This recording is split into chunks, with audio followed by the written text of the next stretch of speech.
খবর 24 সাথে আপনাকে স্বাগত। নতুন নতুন খবর জানার জন্য আমাদের চ্যানেলে চোখ রাখুন।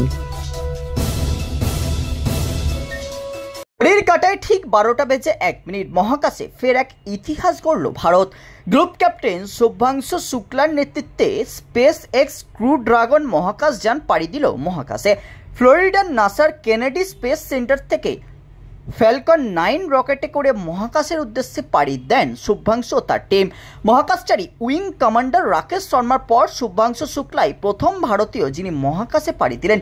যে স্পেস সেন্টার থেকে তিনি আন্তর্জাতিক স্পেস সেন্টারের উদ্দেশ্যে পাড়ি দিয়েছেন তাও বিশেষ তাৎপর্যপূর্ণ, কারণ এই স্পেস স্টেশন থেকেই 1969 সালে অ্যাপোলো 11-এ চেপে নীল আর্মস্ট্রং চাঁদে পাড়ি দিয়েছিলেন।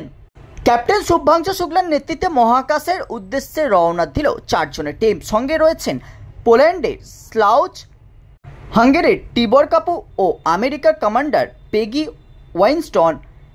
অ্যাক্সিওম 4 মিশনের অধীনে 4 জনের ক্রু সদস্য আন্তর্জাতিক স্পেস স্টেশনে রওনা দিয়েছে। 14 দিনের মিশনে তারা আন্তর্জাতিক স্পেস স্টেশনে 60টি বৈজ্ঞানিক গবেষণা করবেন। এর মধ্যে 7টি গবেষণায় ভারতীয় গবেষকদের প্রস্তাবিত। মহাকাশ থেকে শুভাংশু শুক্লা কোনো এক ভিআইপির সঙ্গে কথা বলতে পারেন। রিপোর্ট খবর 24।